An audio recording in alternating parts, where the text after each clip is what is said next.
Hello everyone, I'm Michael, and today, I'm going to tell you a story. What's the worst punishment you ever received as a child?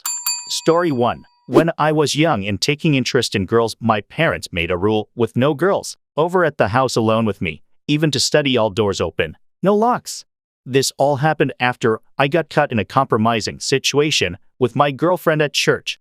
Went on like that for a while until I was 14 to 15. A friend of mine who was on the weightlifting team was over at my house one day.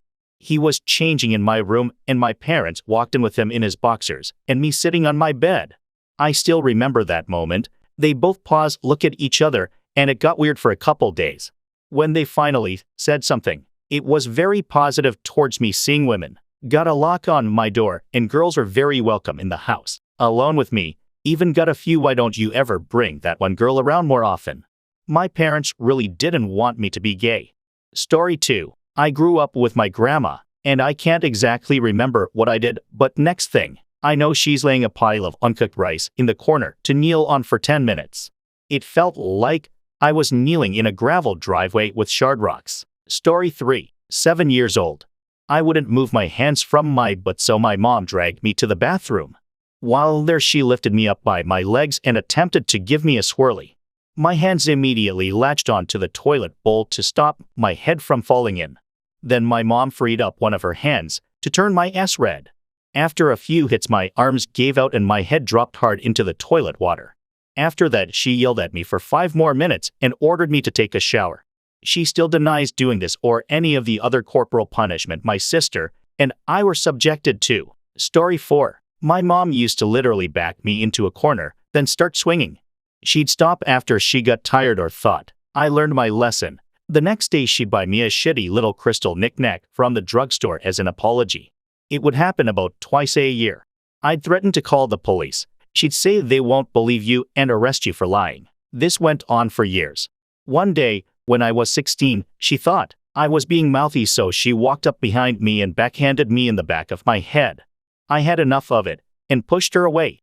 She started screaming to my dad that I was attacking her. He came in and put his hands on me, and I wrapped my hands around his throat until he tapped and was begging me to stop.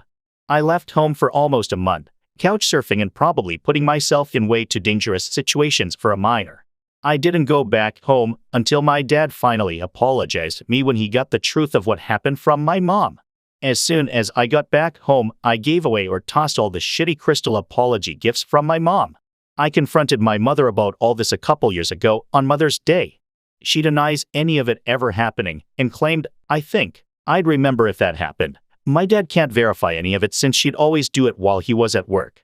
But he got real quiet when I mentioned it. I'm pretty sure he knows it happened and feels guilty that he never knew. I'm 32 years old now. I'm on good terms with both of my parents.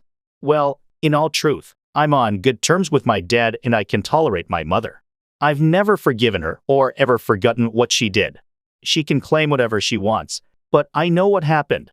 I have the scars and fractures, which never quite healed right. I have the occasional nightmares about it to this day. I can only hope that I rise above it all and don't make petty decisions when I'm in control and she's helpless. I'm so sorry for what happened to you and further sorry for dumping all this bullshit here. You know what happened despite what she claims. Don't ever feel bad about staying true to yourself and what happened. All you can do now is hope that the future brings the best for yourself due to your own strength and perseverance. Story 5. I got the wooden spoon a lot, and once my mom was so angry, not particularly at me, just in general, which is more messed up, that she threw a porcelain teapot at the back of my head while I was going down the stairs. But the scariest beating I saw happen to my best friend in high school.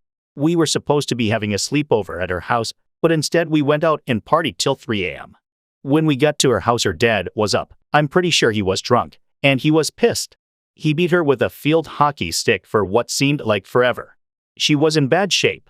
Suffice to say, I never slept over there again. Edit. For everyone asking if I called the cops or reported her dad to things, I was 15 YO and never experienced anything like that in my life. I was definitely in shock and scared for my life as this was unfolding. Obviously, that's not an excuse. I later mentioned to her that I was thinking about telling someone, but she begged me not to as her mom was not in the picture, and she was the only one taking care of her younger brother and did not want to be separated from him. She moved out with her brother as soon as we graduated high school. Story 6. My stepbrother punched me in the face and gave me a bloody lip. My stepmother decided as a punishment she would hit us both with a belt.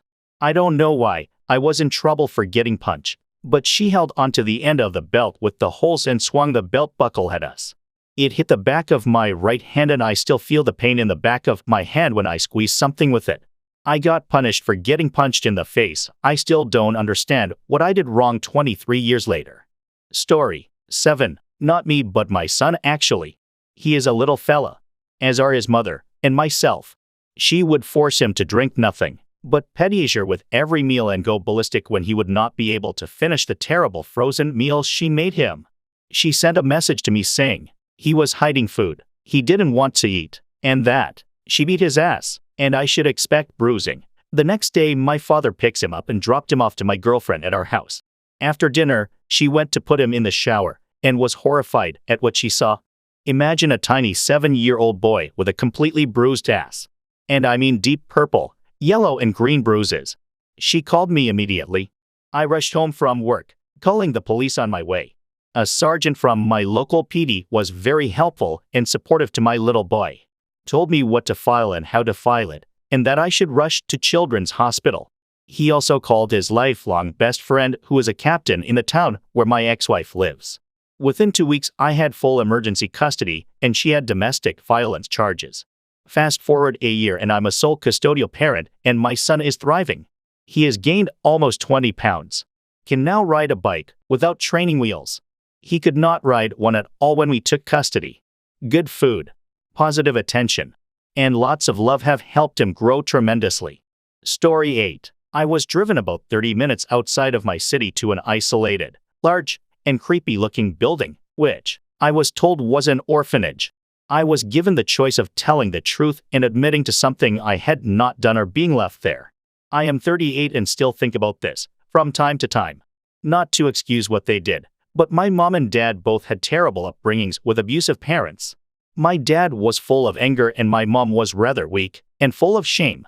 I started therapy about 5 years ago and was reaching a point where I was going to decide whether to confront my parents with how I felt about my childhood or cut them from my life. Then my dad died. With his death, a lot of my own anger about how they'd behaved went. I've been able to be the bigger person with my mom and set her a better example of how to behave, including how I expect her to behave towards me. Our relationship is stronger than it has ever been and I don't dwell on this event in the same way. I used to be hurt thinking about it. Now, I see it as the reactions of angry and scared people to a situation they couldn't control and resolve to do better myself. Story 9. The Pointless Ones. We had landscaping rocks in our yard from an unfinished project. They were probably 30 obs each. After a number of other punishments failed, my parents came up with the move rocks punishment. I'd have to move 30 or so of these rocks 50 yards. Set them up into a particular shape, square, circle, etc. Have my parents check them and then move them all back. The pointlessness of it all was the worst. Story 10. My parents homeschooled me in my last year of school because I had a boyfriend. Lost my seat and scholarship to the college I had early exception for since the 11th grade. And then took my rest for themselves to go on a cruise when I went with a different program because I didn't have the marks for the original program. Story 11. When I was around 6 years old, my stepdad woke me up in the night by pulling me out of the bed and yelling that I had got piss on the toilet seat. He took me out on the front porch and while he was paddling me, the rail I was bracing against broke and I fell off the porch. Story 12. So my dad found an old wooden hockey stick that was thrown away. He saw it and thought it'd make a great weapon to beat us with. He called it Mr. Sticko and he broke over my back for something I did.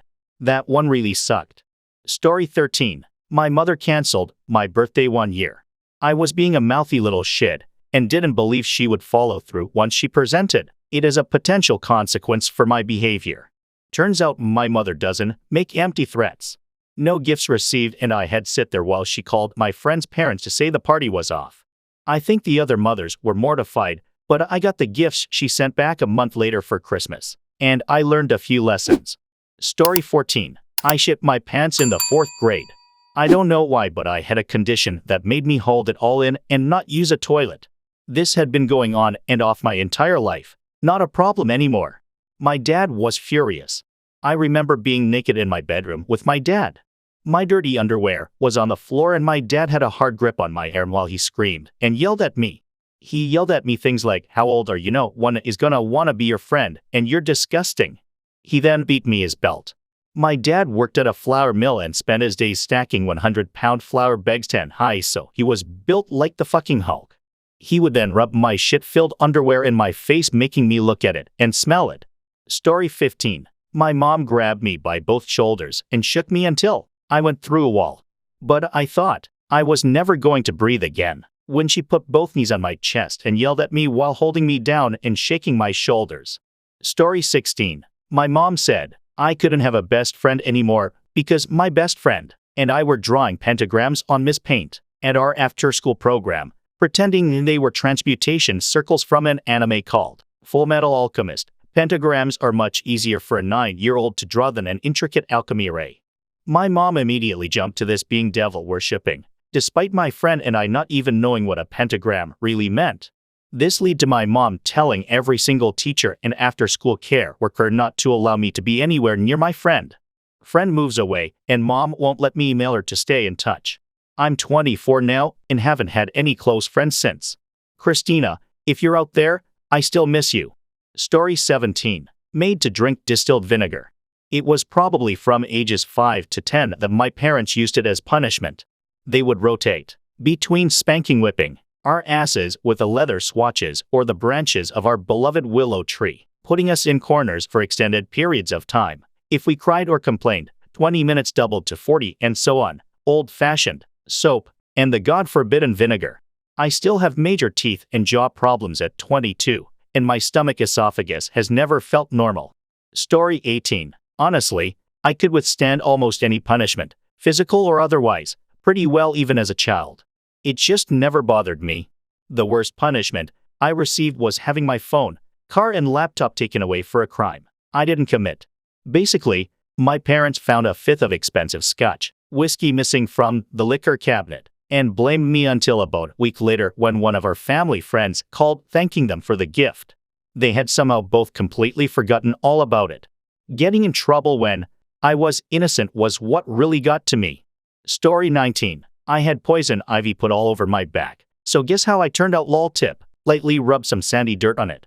Had friends whose parents forced them over fire with hot spices thrown in it. Gladly, the general consensus is that this is an outdated and terrible cultural practice in punishing anyone, so less of it is happening nowadays. Story 20. My dad used to tell us he'd sell us to the gypsies if we didn't behave. Once you get a bit older, you realize he's bluffing. At least, I hope he was. This led to one hilarious incident when my dad shouted at my 7-year-old brother that he was gonna get the gypsies and make them come get him. He picked up the phone and started dialing a number.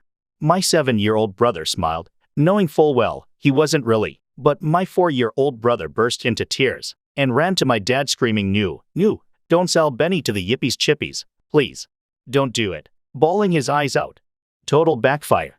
Story 21. My mom took everything in my room except a blanket. My radio, books, toys, you name it. I was locked in there for the UK summer holidays. They are 6 weeks long. My mom used to beat 10 bells of shit out of, but being locked in that room the whole summer was probably the worst. Story 22. My mom found out my sister was suicidal, so she locked my sister in her room with literally nothing but a blanket and maybe an air mattress. She was only let out to use the restroom. Food and clothes were brought up to her and then taken when she was finished.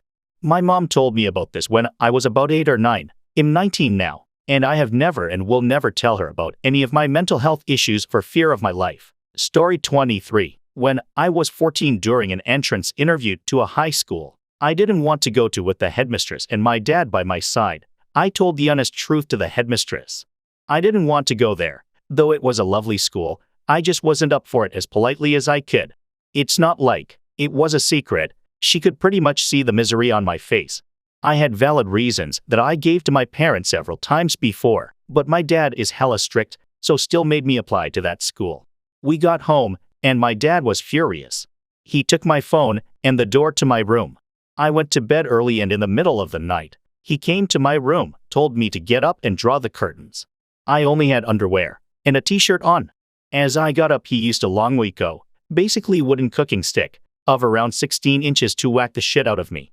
I screamed in pain, but this guy didn't care. He hit me everywhere, bruises and scars like I had never seen until the stick broke, and he took off his slipper and continued to hit me for like 10 to 15 minutes, saying how he felt disrespected and who I thought I was acting like that.